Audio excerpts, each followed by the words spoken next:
with this, we need to make sure that this technology is available widely.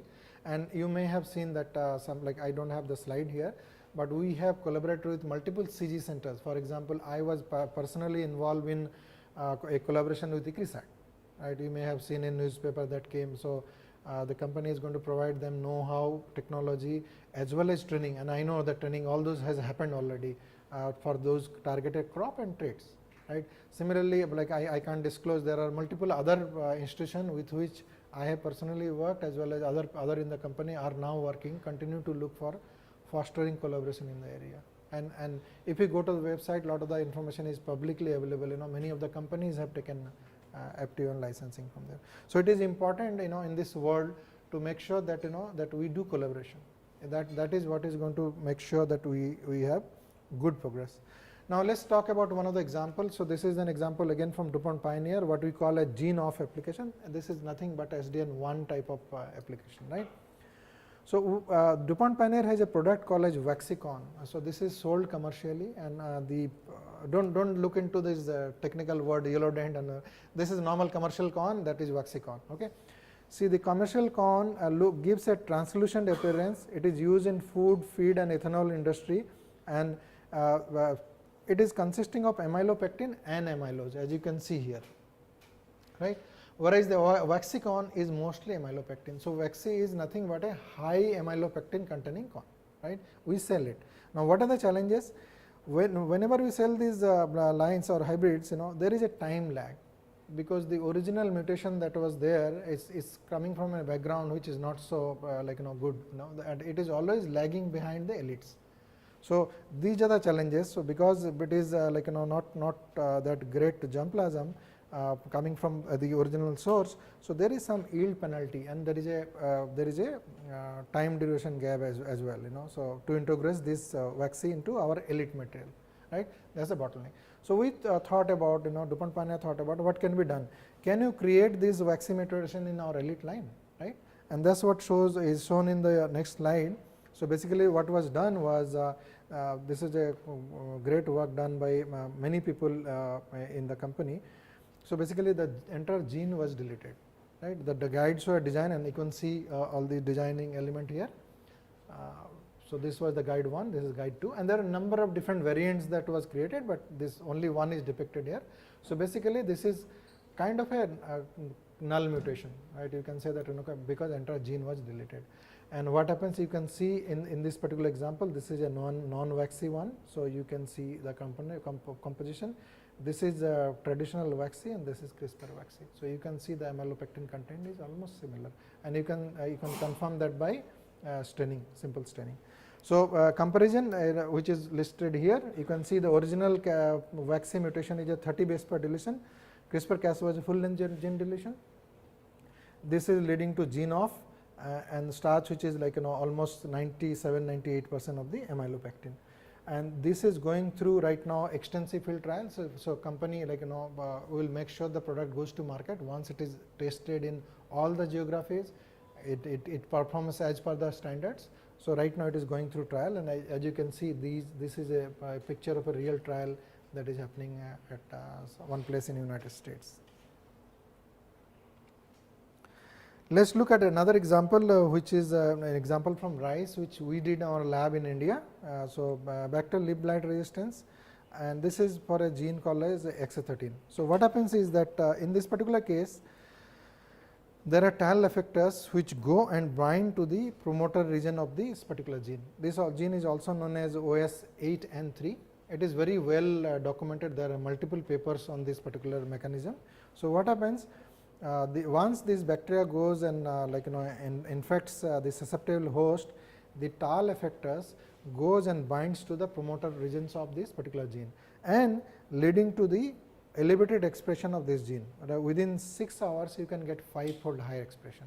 Within 72 hours, much higher, right? And what that leads to production of transmembrane protein, that interacts with COP-T1 and COP-T5, removes the copper from the xylem element, leading to disease susceptibility. So if you are able to block the binding of these TAL effectors, you may be able to find a way to get disease resistance, and that's what is attempted in this case. So Suppose if you change the binding sequence of these TAL effectors in the gene, then it won't be able to, these effectors even if they come in, they will not be able to bind and hijack the machinery. So, normal or basal expression will be there, copper will be accumulated, it will lead to disease resistance, right. So, we did this work in rice, we generated a number of different edits. Since we are into hybrid seed business, we did from both side, male and female, which is demonstrated here. Let us look at the left side picture. This is the male parent, and you can see this is one of the donor line. Okay, once we challenge this with BLB, this is one of the variant, and I am showing only example of one case in the male, but in female case there are more examples. So, this is the donor line. This is the susceptible line. You can see how much disease progression is there. These are a number of different variants, which are as I told earlier, it's a range of different mutations, right. So, some of them are small, some of them are larger one. So, you can get really good level of resistance, and we have done quite a bit of work on this area, and there are other genes that we have edited. I am not going to talk about those today. Let us look at a little bit more complex example. This is an example where a promoter has been inserted or swapped. So, there are two different scenarios. This particular gene Argos 8, we have been working on with this gene for quite some time. So, we have data. Again, when I say we, DuPont, Pioneer, Corteva has data, and it has been published also, that demonstrate that Argos 8 under this particular promoter leads to stress tolerance in the field condition and improved yield. There is multiple year data, multi-location multiple year data, and there are publications there you could check. So, particularly this one, Shi et al. Plant Biotechnology Journal, this work has been published. So what was done, as I said, we know from the previous work in the company that GOS2 promoter driving Argos 8 leads to higher yield. So, in this case what has been done is that this is the coding sequence. There are two kind of scenarios that was created. In one case, this particular GOS2 promoter, which is also a MAGE promoter, which is a weak constitutively active promoter. It is not a very strong promoter, right. It is a weak promoter that was dropped in before the UTR. That is one scenario. So, in this case, so guide was designed and it was dropped in here, of course, the homology regions are there, is one scenario. In the other scenario, the guides were designed in such a way that the native promoter that was there for this Argos 8 gene is replaced by GOS2. So, in essence they are almost similar, but they are not exactly same. There are two different versions, but the expectation is same, because in both the cases the Argos 8 gene is supposed to be driven by the GOS2 promoter. So, let us look at what happens when you do this kind of scenarios. This is the expression of wild type, this is the expression in of the wild type Argos gene, and you can see this transcript of this this RNA is pretty low. Please look at the scale. So, this is not a very highly expressed transcript, but look at the variant. There are two variant I talked about, V1 and V2, and most of the tissues it is higher, but you can look at the scale. Is high, but it's not extremely high, right. And the interesting part was that in both the versions the expression levels are almost similar. They are not exactly same, but almost similar. That is good, that okay, molecularly it is looking good. What happens in the field, that is what is more important, right. So, this is what happens. This is a summary of data. Please read the paper. So, there are a lot more data. This is a summary of data of grain yield difference between Argos variants and under drought stress and optimal field condition. So, you can see under drought stress condition both the variants gives about more than 5.2 bushel per acre more yield over control. Interestingly, even in optimal condition it yields pretty good, right. So, we are able to demonstrate what was earlier proven transgenically with CRISPR-Cas also, we are able to accomplish same kind of phenotype. Let me cite some other example from literature. This is a paper from Jiankang Zhu's lab, where they showed that editing of multiple genes from this abscisic acid receptor family called PIL family, they showed that if you edit 3, 4, it leads to higher yield. Now, this is please read into this particular paper, as well as there are some other papers on abscisic acid.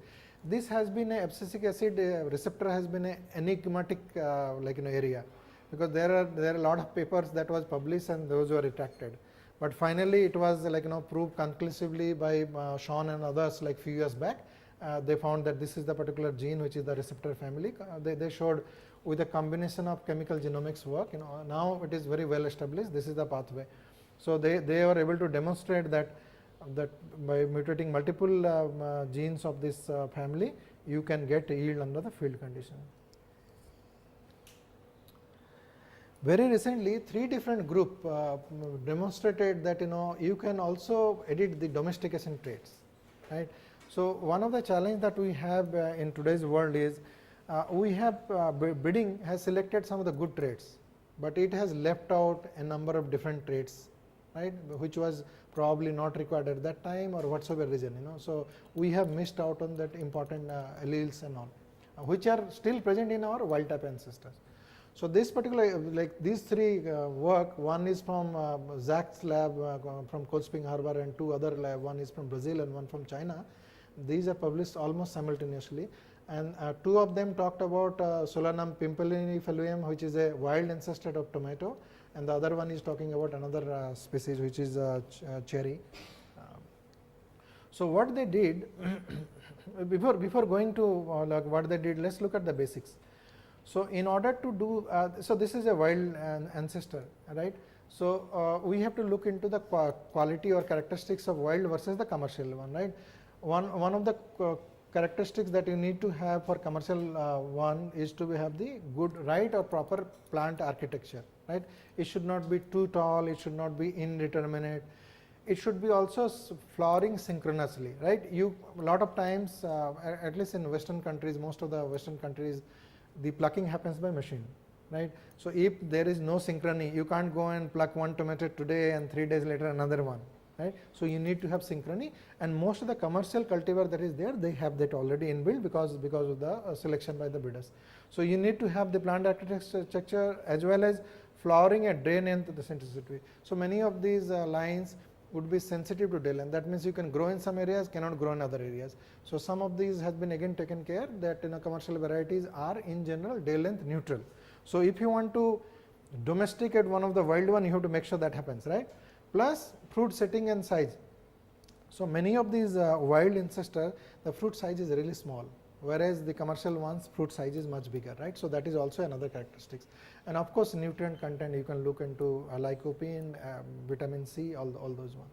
So what this group did, they edited a number of different genes, right. So for the first what they did, there is a gene called self pruning, SP, and it has been demonstrated already by multiple group including Zach. What happens if you do SP and SPG editing? So leading like the SP editing leads to compact plant architecture. SPG, which is also in the same family, gives you day length neutrality. So if you edit these ones, this is what the characteristics you get. They also looked into some other genes. So for example, the clavata 3 as well as Ushal, because they wanted to also change the fruit size, right? Because the wild one is the pimpernifolium is very small fruit. You cannot make it commercial. And also they looked into another gene which is GGP1, so that is another one that they look. Now interesting part of this work is that while the first two are edits in the gene, the second 2, the clavata 3 and Ushal, is edit in the promoter region. Why? It has been demonstrated already in tomato as well as in Arabidopsis. If you have mutations in the null mutants in this pathway, they lead to very strong phenotype, which you cannot make commercially viable because of the strong phenotype. Whereas a weaker allele give you the desired benefit and doesn't show the fascination that happens in the mutant, strong mutant, right. It has been demonstrated again earlier. So these 2 are in the 5' region of the gene. And the third one was in a upstream ORF. So this particular, these 3 examples, they talk about editing of gene as well as 5' elements as well. So what happens? They were able to generate 140 independent lines.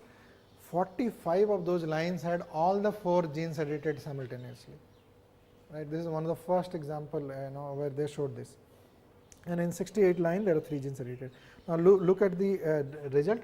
So if you, I'm not sure how much clarity is there towards the end.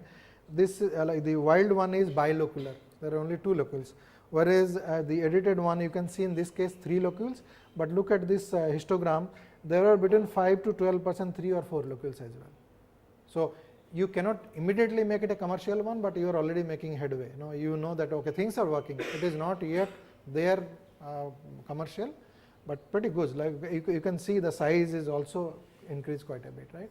So, the authors need to do more work to go to commercial, towards commercial, but this is already significant progress, right? That it is like one of the first cases where it has been demonstrated that you can use domestication crops, domesticated traits also by CRISPR-Cas editing. How many of you know that all these one is listed here, whether it is kohlrabi, kale, broccoli, Brussels sprout, cabbage, cauliflower are the same species. I hope all of you know in this room at least, right? Probably because you are student of plant breeding genetics and from agriculture universities. So, what has happened in this particular case? Kohlrabi is nothing but a modified stem, right? Same way the Brussels sprout is lateral bud. All these are like coming from wild mustard. So, what I want to say here is that what we are trying to do is genome editing happens in nature, and breeders have selected this kind of trait. Let us look at some more example, right? Because you got very easily convinced what I said about, which I was happy about. Let us look at this one. You have seen ovate like a tomato. There are multiple different tomato varieties. Some of them are ovate, right? Long. That happens because of a mutation called as Sun genomic locus. It's a 7 kV fragment that has got transposed from one place in a chromosome to another place. That leads to higher expression, change in fruit type. That's again nature's editing that is happening.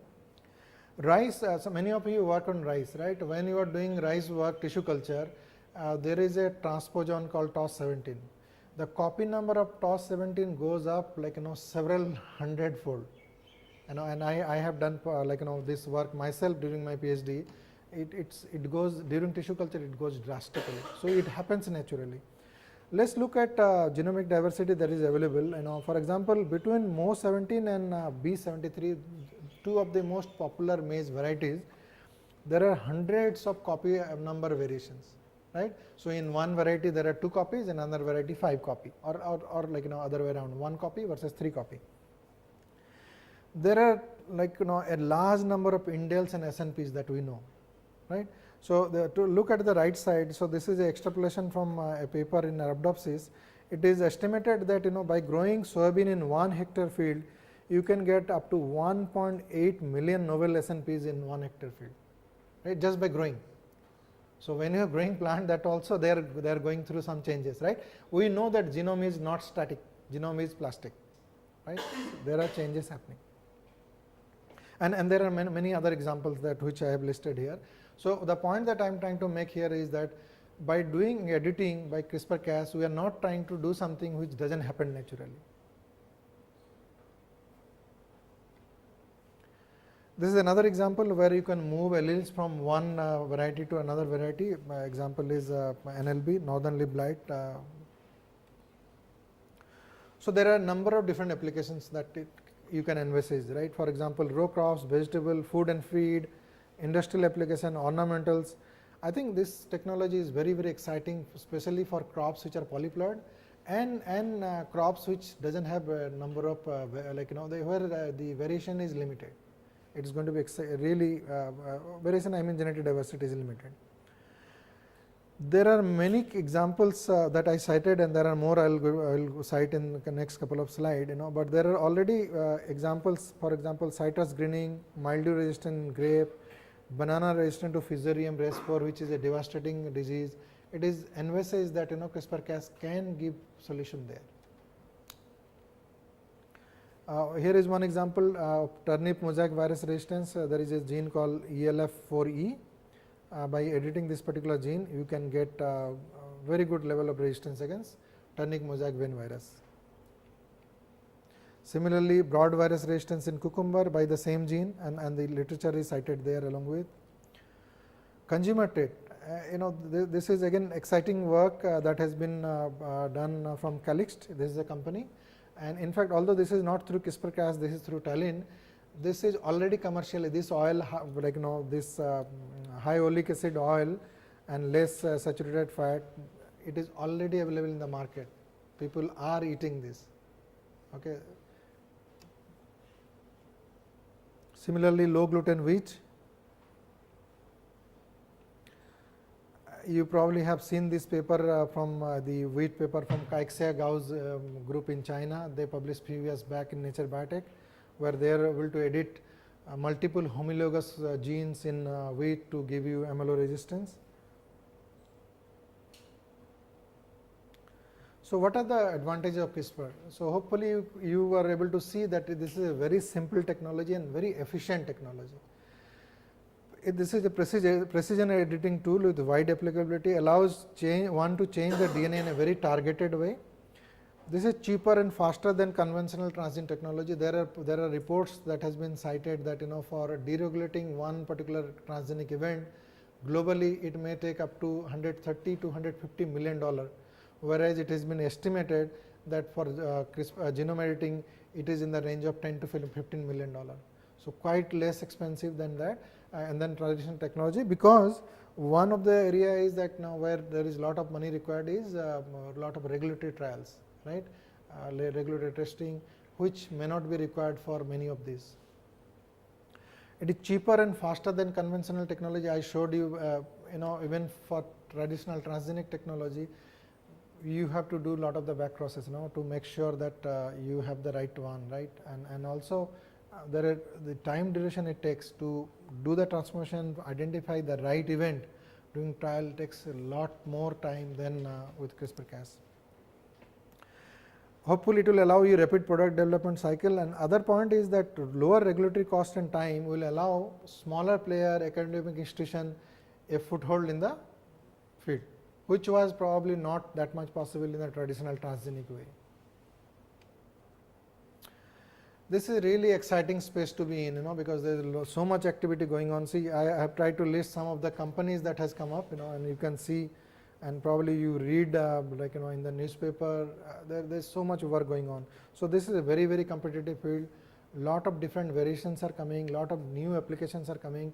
Very recently, they have published a paper on CRISPR-Cas technology for the detection of diseases as well, and applications could be like wide ranging. So, what India needs to do, right? End of the day, but like really great work is happening. I talked about the first few points already, but to me, we have lot of excellent molecular biology, genomics, as well as molecular breeding lab in the country already. So, for us, it should be pretty easy, straightforward to establish this competency, right? And it is essential that we develop capacity and competency. And I am member of the GATE task force of DBT, where we encourage, and you may have seen very recently another proposal request came, So, there are people who are sent for training abroad. There are grants give, like the calls are there multiple times in a year, and we have funded quite a bit from DBT. When I say we, DBT has funded quite a number of different projects in this field, because it is very, very, very clear to DBT that we need to make good progress in this area. So, there is a lot of good work going on from that point of view. As I talked about, the cost of development and deployment is relatively low, that gives advantage. One area that we need to keep in mind is freedom to operate and access to the technology, right, and there are some work going on in that area as well, but that is also very, very critical. Now, what could really derail us, right? I think what could derail us is the regulatory aspect. There are some countries which are very progressive. They have already given go ahead that genome edited products are not going to be regulated, right. There are some countries, for example, many of the European one, they are going to deregulate. There are some countries which are in between.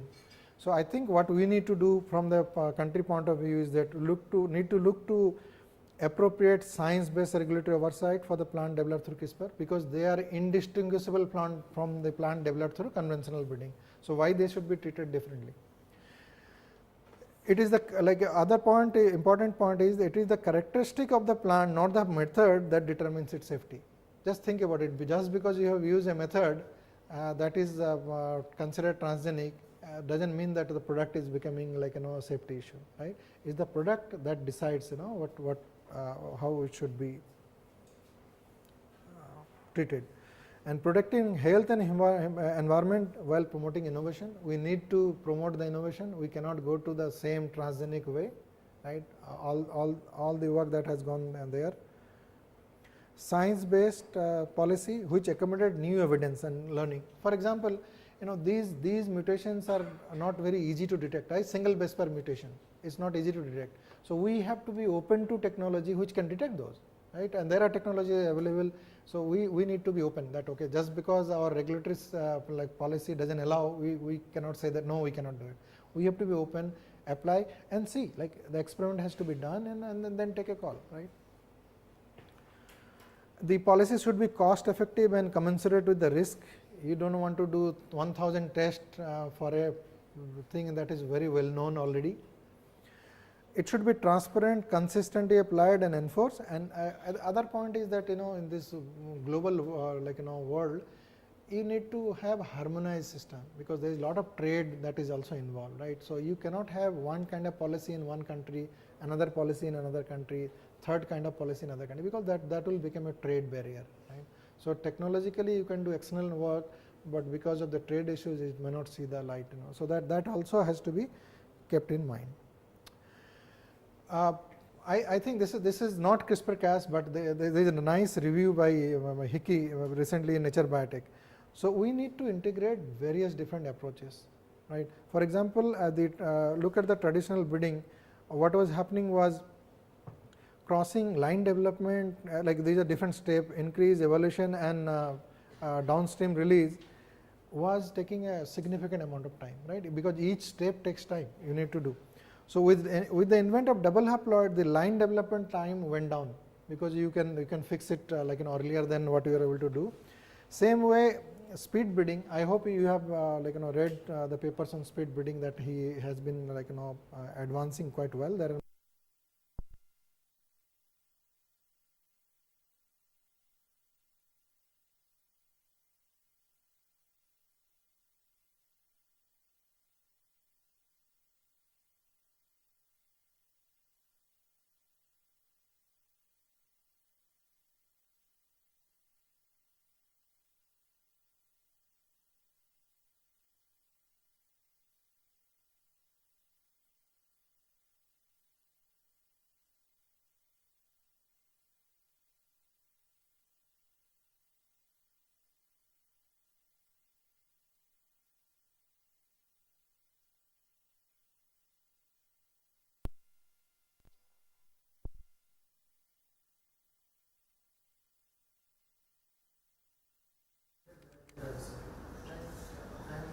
can't emphasize this enough. Rate of technology adoption is going to be directly proportional to the variability. To me, that is one of the most important aspects. I would like to thank Neil, Tom, Jeff, Masha from Pateras and Agri-Science for their kindly sharing on the slide, and also allowing me to talk with the work that we have done so far. Srishti, Rita, Amit, Bhoj, Fani and Priyanka, these are the group leaders or PIs who have been doing work along with the other on the CRISPR-Cas. And Girish, Sundar, Nilesh, Janardhan, Dharmendra and Sam Sura, these were involved directly in the genome editing pipeline, starting from the guide design, doing the transformation, doing the NetHouse screen assays and all those work. So I would like to acknowledge my sincere appreciation to all of them. And thank you for your attention. I'll be happy to take any questions.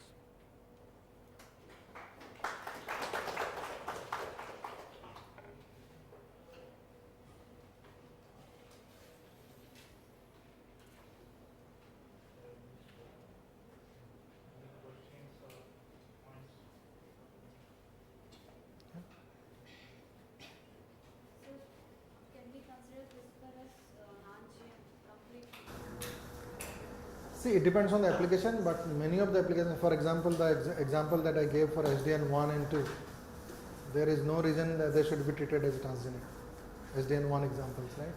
But it depends on the regulator how they perceive, right? I as a practitioner of technology can give my viewpoint, but it is end of the day what regulators think is what is going to happen. But I think many of the regulators, probably including the regulators from our country, are moving towards that direction.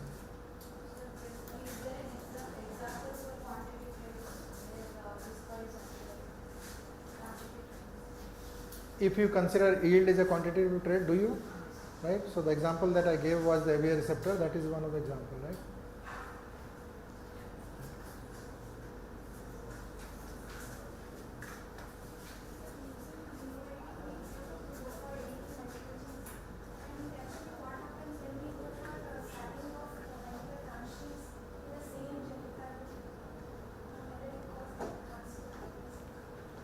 See, I do not expect that these mutations are going to revert back, right?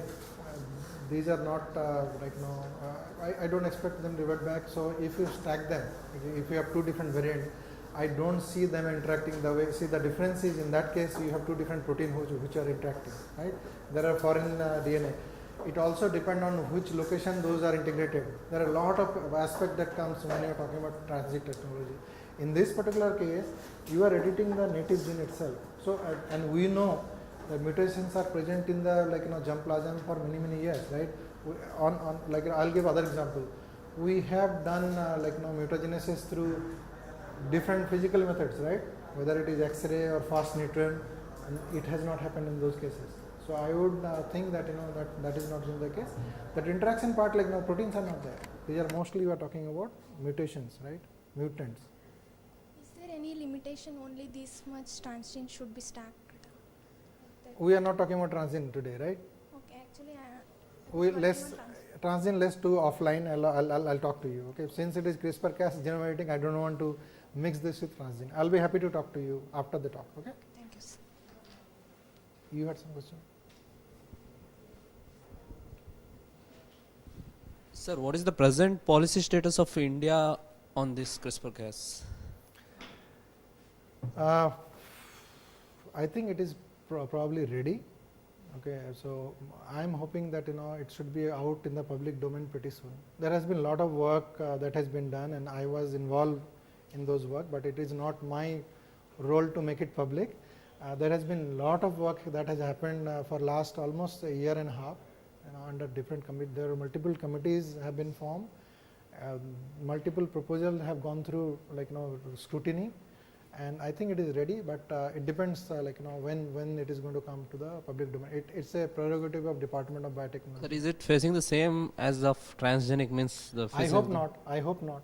Okay. I hope not, because then that will put us even behind, right?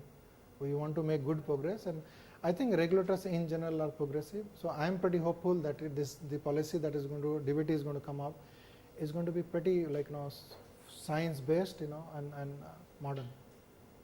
Thank Sir, you. you have told the type 2 TAL1 effector. So, which pathway or which gene should be targeted? How will you determine which gene to be targeted? Let's not talk about TAL effector. In this case, the example that I was showing was, see, if you go to TAL effector, there are a lot of different species, right? It's a complicated thing. I gave you particular example, right? So only one or two TAL effectors are not able to bind there, right?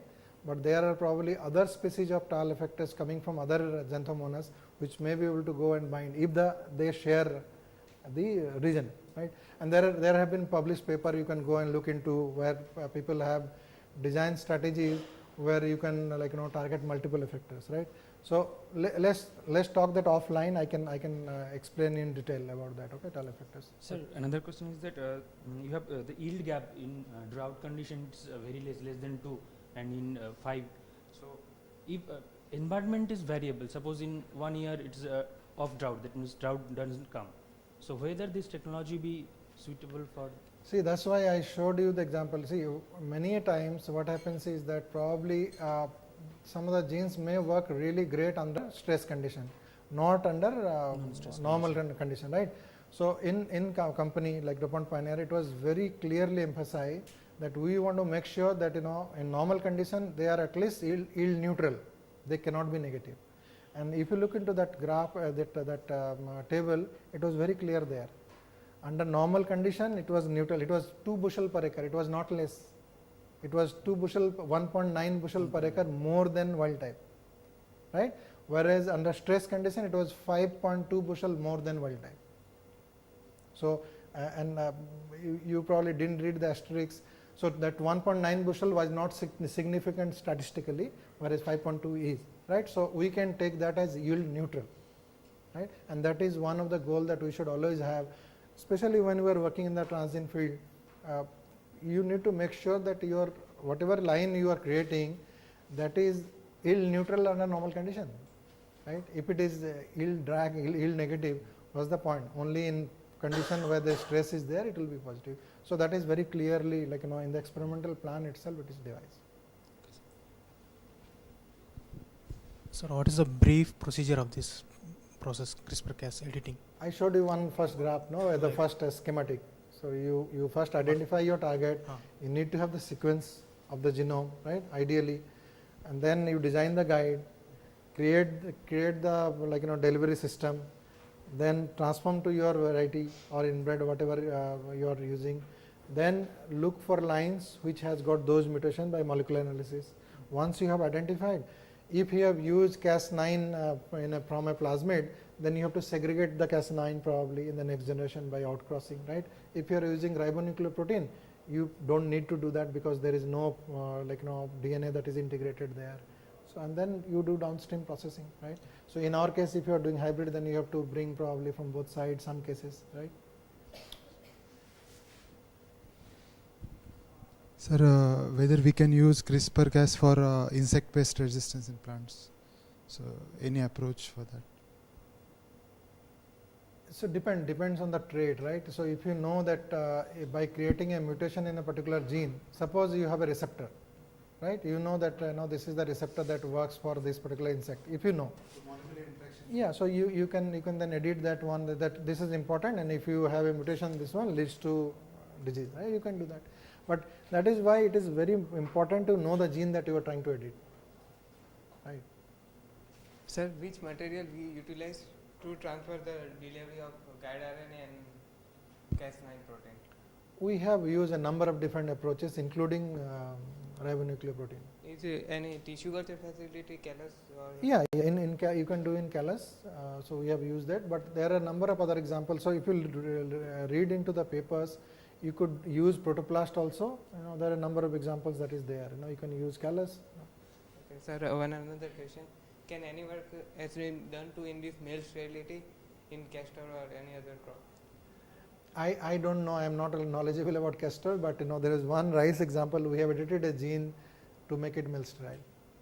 So, if there are genes which we know that there are homologous, so that could be done. But then you need to have the transformation regeneration system for castor. I don't know whether that is available or not. If that is available, it's a possibility. Sir, in rice, the major abiotic problems are drought and salinity. By utilizing this CRISPR, is there any progress going on to improve rice for drought and salinity? See, drought, I gave you one example for this one. There are many labs who are working on drought. Salinity, I get mixed feedback when I talk about salinity to people. Some people tell me that it is very important. Okay, some people said that in India salinity is not important. We can live without working on salinity. So it depends, but we are not working on that trait, but I can't tell you what is happening outside. Probably there are labs who may be working on salinity as well. Similarly, we can improve any root system, sir, even though it's a quantitative character. Yeah, I think we can deal we did had some example that we edited, which are quantitative characters. It is possible. Sir, in the final slide, you have mentioned that we are going to utilize the variability present in the same crop for improving the crops. But in one of the slides, you have mentioned that if the variability is very less, means we can precisely utilize this CRISPR technique. So what I am trying to say is that we can use this method to create variability. Okay? So wherever there is for example, when I was giving the first example, the deletion happens, like the double stranded break happens at a precise location, right?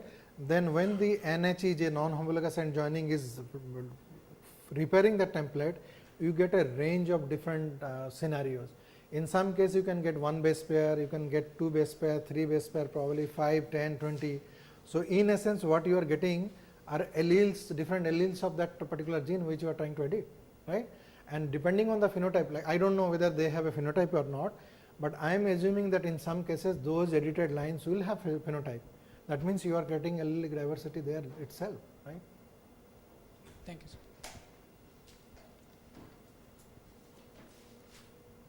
No more question? Okay. Thank you guys. Thank you so much. Oh.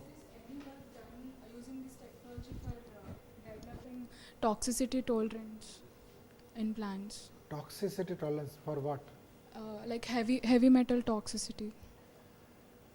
I don't think I have seen any paper, but people may be working. I am not aware of it. If you know that gene, that if there is a gene you can edit which leads to toxicity tolerance, it is possible, right? This is a technology. The application can be decided by the users, right? You need to know the gene and what is the function of the gene, then decide to do it. Thank you, sir. I take pleasure in thanking Dr. Mohanty for his excellent talk on genome editing and for crop improvement. I am sure students have got excited with the new topic and also have got several updates. I thank you very much, sir, again for sparing your valuable time coming here and sensitizing our students about the genome editing as well as CRISPR-Cas. Now I request Dr. Vinod to present a token of thanks to Dr. Mohanty.